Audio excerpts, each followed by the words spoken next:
Hello guys, வணக்கம் and welcome back to the film அப்போது YouTube channel. இந்த வீடியோவில் நம்ம எதை பற்றி பேச போகிறோம் அப்படின்னு பார்த்தீங்கன்னா, ஒரு 10 வருஷத்துக்கு முன்னாடியெல்லாம் இந்தியன் சினிமாவில் 4 ஃபிலிம் இண்டஸ்ட்ரி மட்டும்தான் கோலோடி நின்றுச்சு. தமிழ் இண்டஸ்ட்ரி, தெலுங்கு இண்டஸ்ட்ரி, மலையாள இண்டஸ்ட்ரி, அப்புறம் ஹிந்தி சினிமா, மொத்தமாக 22 மொழிகள் கொண்ட நம்மளோட நாட்டில் தமிழ், தெலுங்கு, ஹிந்தி, மலையாளம் இந்த 4 மொழி சம்மந்தப்பட்ட ஃபிலிம் இண்டஸ்ட்ரியிலிருந்து மட்டும்தான் இந்திய சினிமா வருமானத்துக்கு மிகப்பெரிய அளவுக்கு சப்போர்ட் கொடுத்துட்டு இருந்தது. மற்றபடி அந்த பஞ்சாபி, கன்னடா இதெல்லாம் பார்த்தீங்கன்னா மற்ற இண்டஸ்ட்ரியில் இருக்கிற பெரிய பெரிய படங்களை ரீமேக் பண்ணி தான் எடுத்து ஓடிட்டு இருந்தாங்க. அதுக்கப்புறம் 2018, 2022 KGF 1, KGF Chapter 2 அப்படின்னு சொல்லிட்டு ஒரு மிகப்பெரிய புயல் ஒன்று வந்தது. இந்த படம் வந்ததுக்கு அப்புறம் இந்தியன் சினிமாவில் கன்னட சினிமாக்கு ஒரு தனி மதிப்பு, தனி இடம் கிடைச்சது. அங்கே பாதாளத்தில் தொங்கிட்டு இருந்த இந்த கன்னட சினிமாவை KGF படம் 1000 கோடி அடிச்சு ஒரு மிகப்பெரிய உயரத்துக்கு இந்த படம் கொண்டு போய் விட்டுருச்சு. ஆனா நம்ம தமிழ் சினிமாவில் படங்கள் பண்ண ஆரம்பிச்சு இந்த வருஷத்தோட கிட்டத்தட்ட 112 வருஷங்கள் ஆச்சு. ஆனா இன்னும் வரைக்குமே ஒரு 1000 கோடி படங்கள் கூட வரல. நமக்கு கீழே ரொம்பவே மோசமான நிலையில் இருந்த கன்னட சினிமா ஒரு 1000 கோடி படம் அடிச்சு மாஸ் காட்டியிருக்கு. தமிழ் சினிமாவில் மட்டும் ஏன் ஒரு 1000 கோடி படம் கூட வரல அப்படின்னு சொல்லிட்டு நிறைய ப்ரொடியூசர்ஸும் சரி, தமிழ் ஃபேன்ஸும் சரி புலம்பிட்டு இருக்கிறாங்க. சரி, எதனால எந்த படமும் இவ்வளவு வசூல் பண்ணல அப்படின்றத பத்தியும், இந்த வருஷத்துல எந்தெந்த படங்களுக்கு 1000 கோடி வசூல் பண்றதுக்கான வாய்ப்பு இருக்கு அப்படின்றத பத்தி இப்ப நம்ம பார்ப்போம்.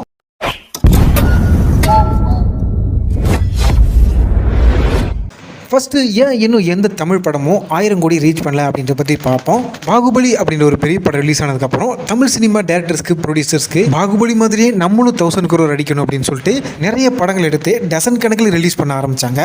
என்னதான் இவங்க டசன் கணக்கில் ஏகப்பட்ட படங்கள் இவங்க ரிலீஸ் பண்ணியிருந்தாலும் 1000 கோடி அடிக்கிறதுக்கான வாய்ப்பும் பொட்டன்ஷியலும் இது வரைக்கும் 3 படங்களுக்கு மட்டும்தான் இருந்திருக்கு. ஒன்று சூப்பர் ஸ்டார் ரஜினி அவர்கள் நடித்த 2.0, மணிரத்னம் அவர்கள் இயக்கிய பொன்னியின் செல்வன், அப்புறம் நம்ம தளபதி விஜய் அவர்களோட லியோ படம். இந்த 3 படங்களுக்கு மட்டும்தான் 1000 crore அப்படின்ற ஒரு மிகப்பெரிய மைல் ஸ்டோனை ரீச் பண்றதுக்கான வாய்ப்பும் ஸ்டஃப்பும் இருந்துச்சு. இந்த 3 படங்களுக்கு மட்டும்தான் தமிழ்நாட்டை தாண்டி இந்தியா ஃபுல்லாமே எதிர்பார்ப்பு இருந்துச்சு. 2.0 லியோக்குலாம் பார்த்தீங்கன்னா ஓவர்சீஸ்லுமே நல்ல ஒரு ஹைப் இருந்துச்சு. அப்புறம் ஏன்டா இந்த படங்கள்லாம் இன்னும் 1000 கோடி அடிக்காம இருக்கு அப்படின்னு கேட்டிங்கன்னா, அதுக்கு முதல் காரணம் நம்ம தமிழ் ஆடியன்ஸ் தான். ரெண்டாவது தமிழ் டேரக்டர்ஸ் அண்ட் நார்த் இந்தியாவில் ஒழுங்கா ப்ராப்பர் பேன் இண்டியன் படமாக ரிலீஸ் பண்ணது தான் ஒரு மிகப்பெரிய காரணமாக இருக்கு. நான் சொன்ன இந்த 3 காரணத்தில் 3வது காரணம் கூட ஏதோ கோயின்சிடன்ஸ் அப்படின்னு கூட சொல்லலாம். ஆனால் முதல் காரணத்துக்கும் 2வது காரணத்துக்கும் பயங்கரமான ஒரு கனெக்ட் இருக்குது. இந்த கள்ளக்கண்ட நாயக்கானம், நாயக்கண்ட கள்ளக்கணம் அப்படின்னு சொல்லுவாங்க பார்த்தீங்களா, அந்த வரிகள் பார்த்தீங்கன்னா நான் சொன்ன அந்த முதல் 2 காரணத்துக்கு பயங்கரமாகவே பொருந்தும். ஏன்னா ஒரு பெரிய ஹீரோவோட படம் ஒன்று ரிலீஸ் ஆச்சுன்னா அந்த படம் நல்லாவே இருந்தாலும் கூட அந்த கதாநாயகரோட ஹேட்டர் பார்த்தீங்கன்னா அந்த படத்தில் சின்னதாக ஒரு மிஸ்டேக் கண்டுபிடிச்சு மொத்த படத்தையும் நல்லா இல்லை அப்படின்னு விளம்பரப்படுத்திடுவாங்க. ஆனால் இன்னொரு சைட் நார்த் இந்தியாவில் இருக்கிற ஹிந்தி ஆடியன்ஸ் எல்லாம் பார்த்தீங்கன்னா அந்த படத்தை பயங்கரமாக எதிர்பார்த்துட்டு இருப்பாங்க. ஆனால் தமிழ்நாட்டில் இந்த மாதிரி நெகட்டிவ் ரிவ்யூ வருது, படம் நல்லா இல்லைன்னு சொல்கிறாங்கன்ட்டு ஒரு நல்ல படத்தை பார்க்காம அவாய்ட் பண்ணிடுறாங்க. ஏன் புஷ்பா படத்தை ஓட வச்ச இவங்க அதோட 1000 மடங்கு நல்லா இருக்க நம்ம தமிழ் படங்களை இந்தி ஆடியன்ஸ் ஓட வைக்க மாட்டாங்களா? ஏன்னா இந்தியாவில் ஒரு படம் 1000 கோடி அடிக்குது அப்படின்னா அந்த படத்தோட மேஜர் கலெக்ஷன் நார்த் இந்தியா சைடில் இருந்து தான் வரும். ஸோ இப்படி இருக்கும்போது நம்ம ஊரில் இருந்த ஒரு நல்ல படத்தை நம்ம நல்ல ரிவ்யூ கொடுத்தா தானே அவங்க ஊரில் அந்த படம் நல்லா ஓடும். நாமளே ஒரு ஹீரோ மேல் இருக்க தனிப்பட்ட வெறுப்புனால அவர் நல்ல படம் நடித்தாலும் அந்த படத்தை நல்லா இல்லை அப்படின்னு சொன்னால் இந்திக்கார எப்படிங்க விரும்பி பார்ப்பான்? இப்போ ரீசெண்டாக கூட நம்ம அஜித் குமார் அவர்கள் நடித்து வெளியான விடாமுயற்சி படம் கூட பார்த்தீங்கன்னா ஹாலிவுட் ஸ்டாண்டர்ட் விஷுவலில் யதார்த்தமான கதைக்களத்தில் யதார்த்தமான நடிப்பில் அந்த படம் ரிலீஸ் ஆச்சு. உண்மையிலுமே படம் அட்டகாசமாக இருந்ததுங்க. ஆனால் நம்ம ஊருக்காரங்க அந்த படம் மொக்க நல்லா இல்லை அப்படின்னு சொல்லி நார்த் இந்தியாவில் இந்த விடாமுயற்சி படத்துக்கு செல்ஃப் எடுக்காத மாதிரி பண்ணி விட்டாங்க. நிறைய பேர் இந்த மகாராஜா, லப்பர் பந்து, டிராகன் மாதிரியான படங்களுக்கெல்லாம் தமிழ்நாட்டிலிருந்து நல்ல ரிவ்யூ தானே கிடைச்சது. அந்த படத்தையெல்லாம் ஏன் ஹிந்திக்கான ஏற்றுக்கல, அந்த படமெல்லாம் ஏன் 1000 கோடி அடிக்கல அப்படின்னு ஸ்டூப்பிடான ஒரு கொஸ்டின்ஸ் கேட்பாங்க. ஆனால் நம்ம ப்ராக்டிக்கலாக யோசிச்சு பார்த்தோம்னா நம்ம கோலிவுட் இண்டஸ்ட்ரியில் இருக்கிற ஹீரோக்கள்லேயே வெறும் 4 ஹீரோக்களுக்கு மட்டும்தான் நார்த் இந்தியாவில் அதிக அளவுக்கு ரசிகர்களும் அதுக்கேற்ற மாதிரி ஹைப்பும் இருக்குது. இந்த 4 பேரோட படத்தையும் நம்ம நல்ல மொக்க அப்படின்னு சொல்லும்போது அவன் எப்படிங்க அந்த படத்தை பார்ப்பான்? அவாய்ட் பண்ணிட்டு தான் போவான். அதுக்கப்புறம் நம்ம எல்லாரும் ஒரு படத்தை பயங்கரமாக எதிர்பார்த்துட்டு இருப்போம். அந்த படம் நல்லா இல்லைனா கூட நல்லா இருக்குது அப்படின்னு சொல்லி 1000 கோடிக்கு புஷ் பண்ண ட்ரை பண்ணுவோம். அந்த மாதிரியான நம்ம ட்ரை பண்ண படங்கள் தான் 2.0வும் பொன்னியின் செல்வனும்.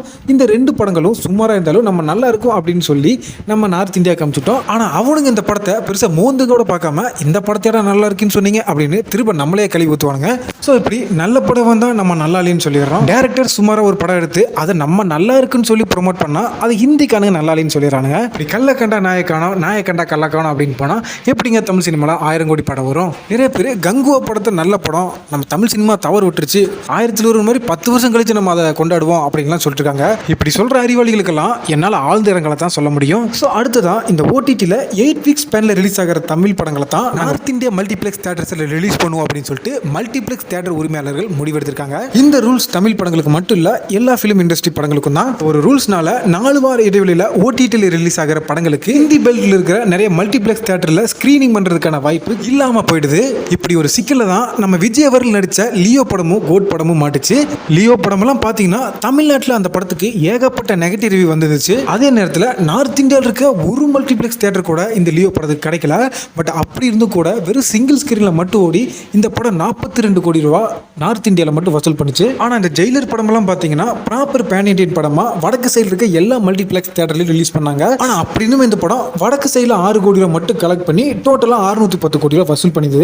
பட் ஆனா லியோ படம் பாத்தீங்கன்னா ஏகப்பட்ட நெகட்டிவ் ரிவ்யூ இருந்தும் ப்ராப்பர் பேன் இந்தியா ரிலீஸ் இல்லாம இருந்தும் இந்த படம் வேர்ல்டு வைட் 620 கோடி ரூபாய் பண்ணுச்சு. ஸோ அதனால இனி வர பெரிய தமிழ் படங்களுக்கு 8 வார இடைவெளி கேப்ல ஓடிடில வித்தா மட்டும்தான் 10ல ஒரு 2 படமாவது 1000 கோடி ரீச் பண்ணும். ஸோ என்னை பொறுத்த வரைக்கும் இந்த 3 காரணம் தான் தமிழ் சினிமா அந்த மிகப்பெரிய மைல் ஸ்டோனுக்கு இன்ன வரைக்கும் போகாம இருக்கு அப்படின்னு எனக்கு தோணுது. உங்களுக்கு இதை பத்தி டிஃபரெண்ட் ஒப்பீனியன் ஏதாவது இருந்ததுன்னா தயவு செஞ்சு கமெண்ட்ல சொல்லுங்க.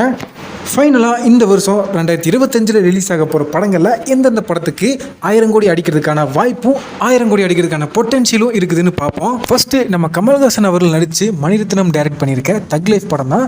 இந்த படத்துக்கு நார்த் இந்தியா சைட்லையும் சரி தமிழ்நாட்டு சைட்லையும் சரி மிகப்பெரிய எதிர்பார்ப்பு இருக்கு. இந்த படத்துக்கு ரிசல்ட் மட்டும் நல்லா வந்துச்சு அப்படின்னா 800 இருந்து 1000 கோடி வரைக்கும் கண்டிப்பா எதிர்பார்க்கலாம். அடுத்ததா நம்ம ஏகே அண்ட் ஆதிக் ரவிச்சந்திரனோட காம்போல பிரம்மாண்டமா உருவாக்கக்கூடிய படம் தான் குட் பேட் அக்லி.